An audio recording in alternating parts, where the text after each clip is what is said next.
Ladies and gentlemen, boys and ghouls, fiends of all ages, welcome back. I am your host, Anarchy Ass. We're back in Riverside, Illinois today, and we are going to revisit the site of a really freaky incident that happened here in Riverside in the year 1915 with photo comparisons. And I have some excessive photo comparisons to do today, as I am joined by my very freaky friend, Shiny the Llama. Hello! Hi, Anarchy. Yes. Hi, Shiny. Good to see you back in Riverside. Oh yeah, I couldn't miss this episode because it's freaky. I'm the freakiest llama to ever freak. One time I freaked a zebra up the freak. Okay, that's enough. Shiny likes to get really enthusiastic. Not as enthusiastic as the guy yelling over there at the camera, but pretty close. This parade that I'm going to revisit is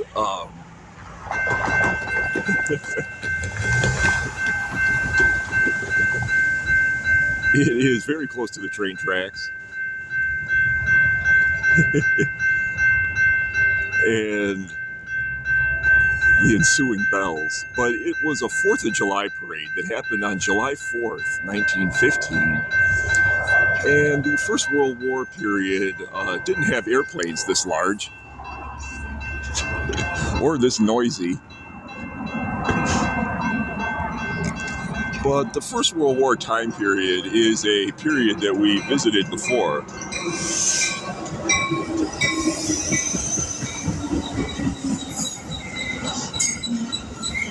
And it was a very strange transitional time period in the history of the country and the world, because it was in between the Victorian era and the Roaring 20s,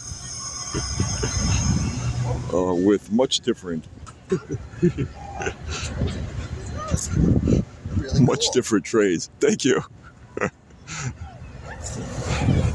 I am really cool. In all sorts of colors. Yeah, with all sorts of. But let's do a little photo comparison without further ado before we get into these parade pictures, because this Riverside parade happened right here in the middle of town is where it started. And this is the arcade building, one of the more historical buildings of the town as it looks today. Here's how it looked in 1915. You can see it looks almost the same. The windows on the side are different, as are these awnings. And of course, the businesses are all different. 1950, present day.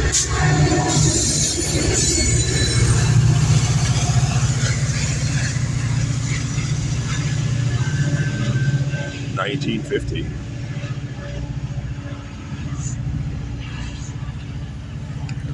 Present day.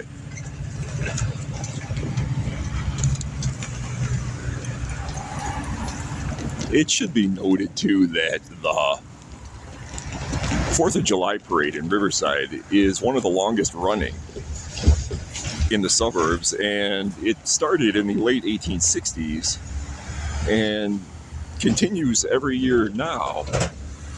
But in the First World War time period, society was really rigid and world events were very bleak because you need a second airplane.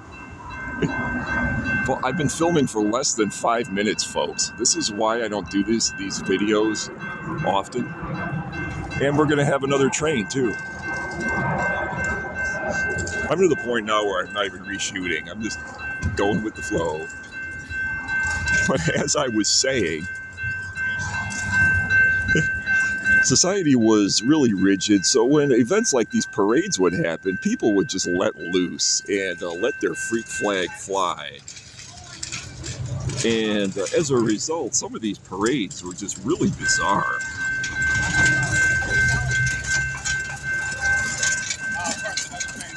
So we're going to do a little photo comparison. Maybe it's good that traffic's being... Hey, how are you? good. How's it going?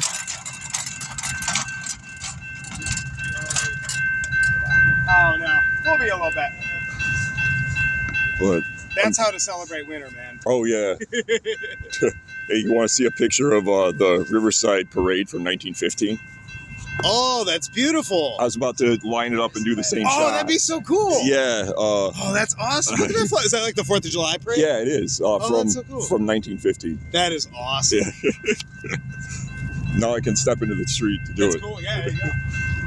Here's how this scene looks today. Here's how it looked back in 1915. And the photographer was a little further down, a little closer to the town hall, but you can see it in the background. And look at these freaky costumes.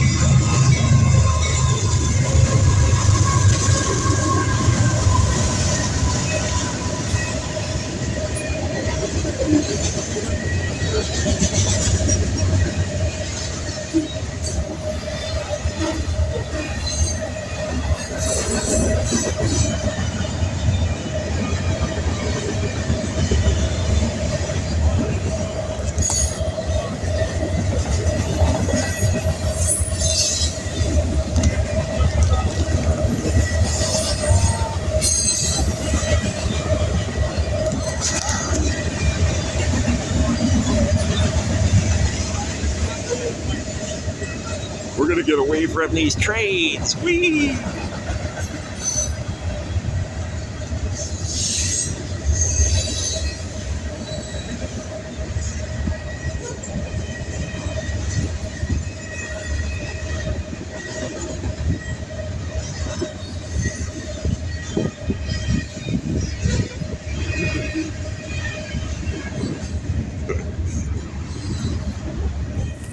Okay, we're gonna try to get away from these trains.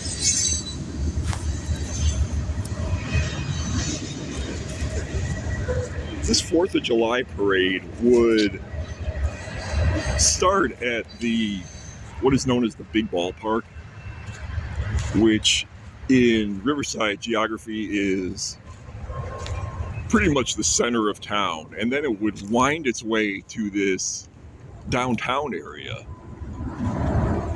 where it would end. And sometimes it would go in the other direction also.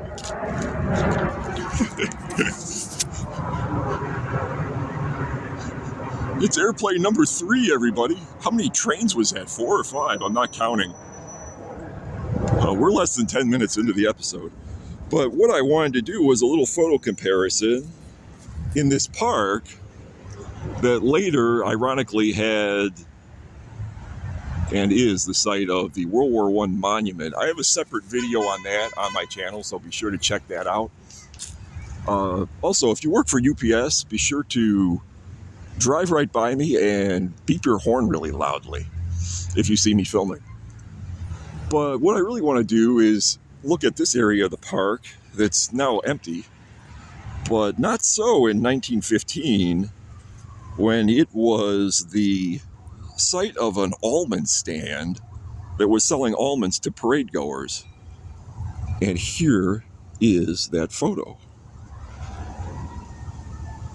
The tower that made the Riverside salted almonds famous. And you can see there's a little model of the tower in the background. That would be this tower over here. But this is a model of it, and it sold almonds. And look at the attire on these people. I always like to look at this time period and its fashion because it really is a transitional type of fashion too. It's not yet the straight, flat skirts and dresses of the 1920s for women or the slim suits for men. Yet it's not the big hoop skirts and corsets of the Victorian era either. It's this kind of amalgam of the two fashions. And you can see how fashion slowly evolved. Look at this guy over here with you can barely see him. He has a very 20th century looking hat but a very 19th century looking mustache. And the woman he's talking to has a very 19th century looking piece of headgear on, but a very 20th century looking dress, as does the larger woman in the foreground. It's unclear if this guy on the left is in uniform or not, but he is wearing clothes that are similar to military outfits of the First World War time period. And this was a 4th of July parade, so people are super patriotic at this time. And in fact, they were so patriotic that they reenacted the signing of the Declaration of Independence. And they did so over in, I guess, the freshly drained Swan Pond, because there was no water in that area when they used it, and there had been in the 1890s, in the Victorian era. Hey. I can wait, you're on the phone. Oh, that's okay. So where did you get such a cool, funky coat?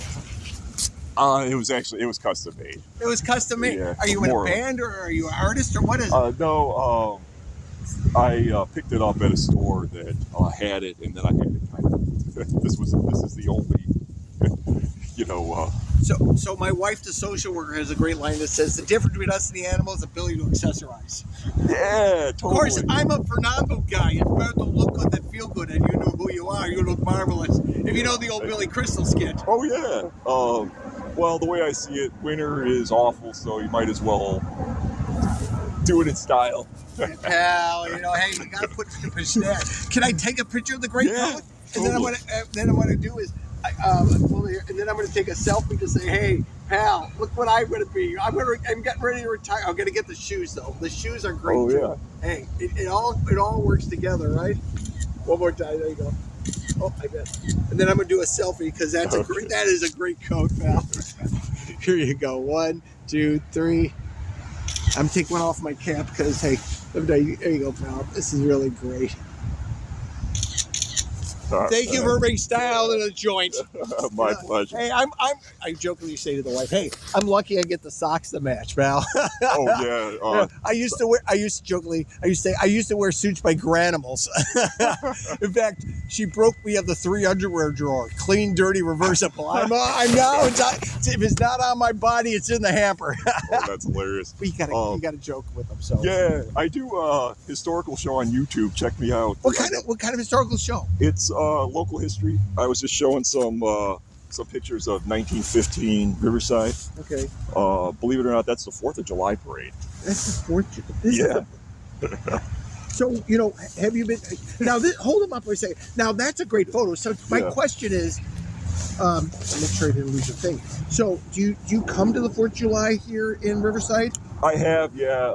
So in the last couple of years, I'm gonna do this. In the last couple of years, did you see where they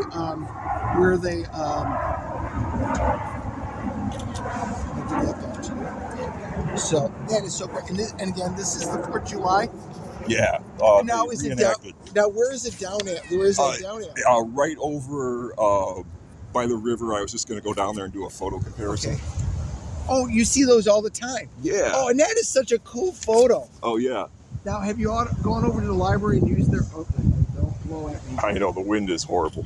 Don't lose this. They're too important. Okay. So there's another one. Oh, look at the Gibson girls there. Oh yeah. Yeah, I was marveling at the fashion of that time period. It's great. Yeah. There's a girl on a bike by the tower too. That's it's just so 1915. Have you ever seen the early 80s film Ragtime? Yes. So, and of course, the Evelyn thing. You can actually keep that one if you want. Are you sure? Yeah, I already took a photo comparison. So I love that film, and of course it's Milos Forman, and the whole thing about the Gibson girl and White and all that stuff.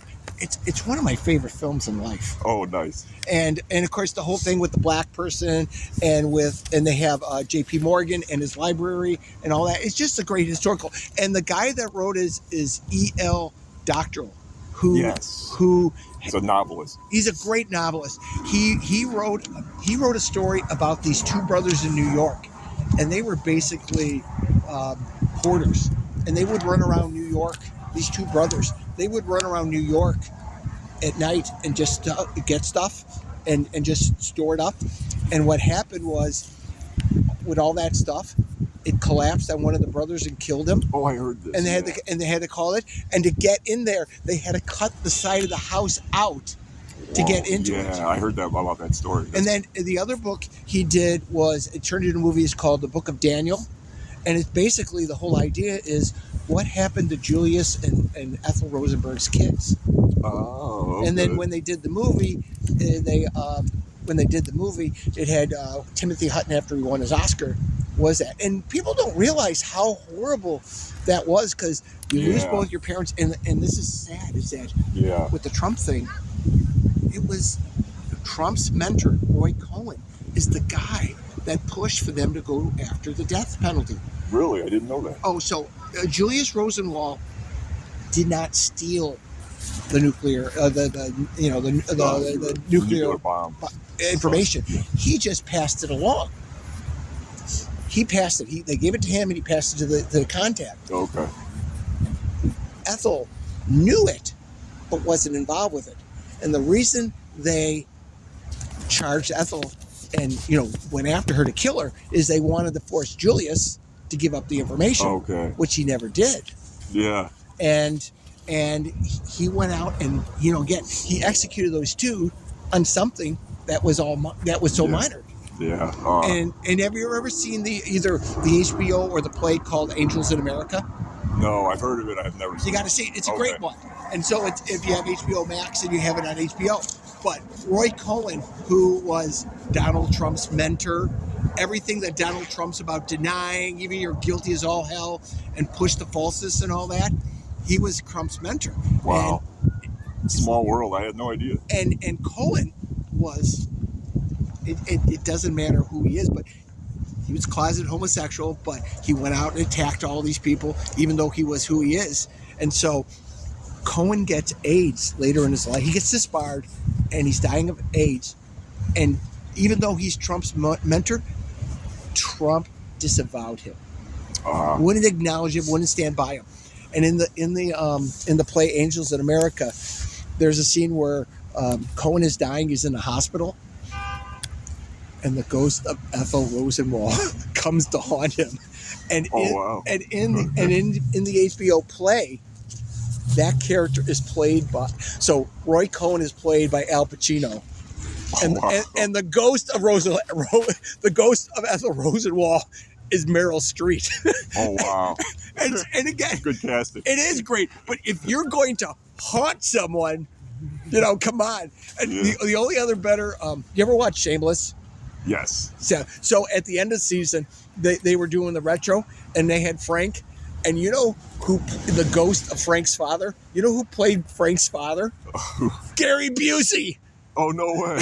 That's awesome. Is that not great casting? Gary Busey is Frank Gallagher's dad. Oh, that's awesome. Jim Colley, nice talking to you, buddy. Nice to meet you. Do you live in Riverside? I had a long, I lived here when I was in college. Okay. I went to UIC, so I would go down on the train. Fine, nothing wrong with that. Yeah. Do you use the library over there? Oh yeah, and also the museum. I like to, I fact check all these things. The 4th of July parade, for example. So have you worked with the library staff over there? No, everybody thinks that I work there, but I never actually worked at Riverside Library. I was used in one of their posters one time. Okay. Is what it was. Did you see them when they were filming Fargo here? Yes. Yes. Yeah. I got to talk to Chris Rock. So my point is, the head librarian, Janice Foley, we went to college together. Oh well. I was at her wedding, but Janice and I knew each other 40-something years ago. That's you never crazy. know with the 6th degree of separation. Yeah. I'm going to. Let me let you go, buddy. All Thank right. you very much. You're yeah. a great man, buddy. Thank you.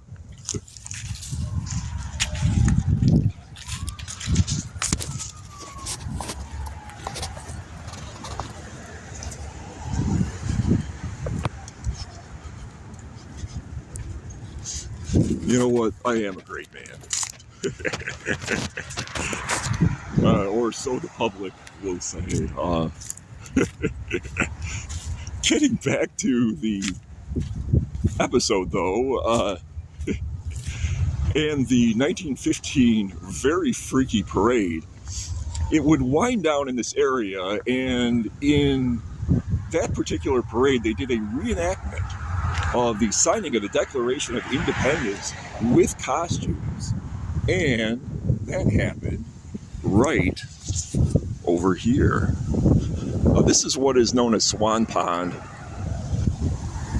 This has been in previous episodes that are on my channel, but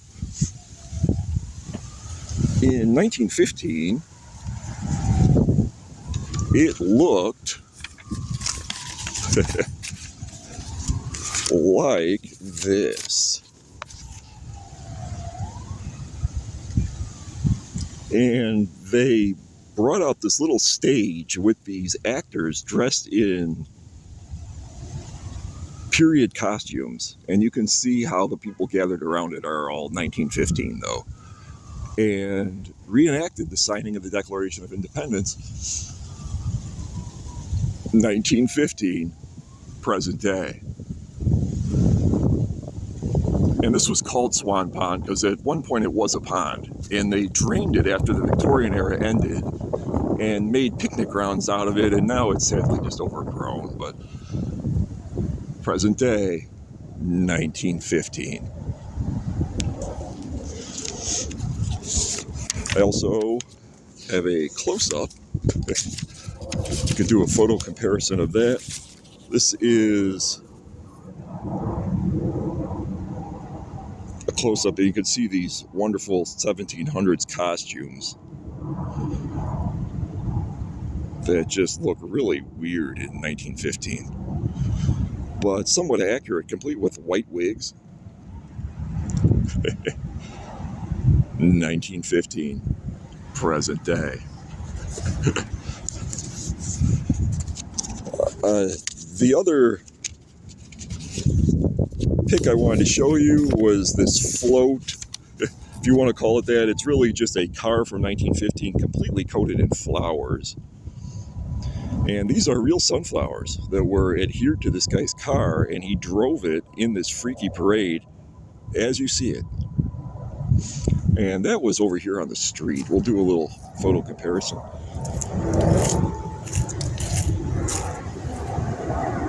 1915, present day. 1915, present day. And lastly, I do want to leave you with this wonderful shot, if it didn't blow away,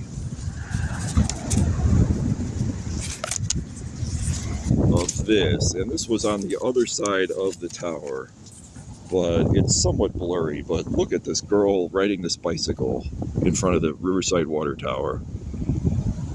Who were you? Somewhat blurry. I'm sure she's long dead. But this is her, and look at these roads. They're just really just soil. There were what was known as macadamized streets in Riverside at the time, which were pounded gravel into the ground, but it would eventually just go all the way into the ground and then be mud. Right, Shiny? That's right, Anarchy ass. It was nothing but mud. And this is how it looks today. But on behalf of Shiny the Llama, on behalf of, I don't know what his rank was, Jim Connolly, was that his name? Who invited himself into the episode with some really great stories. And on behalf of the 3 airplanes and multiple trains, I'm Anarchy Ass. Bye-bye now.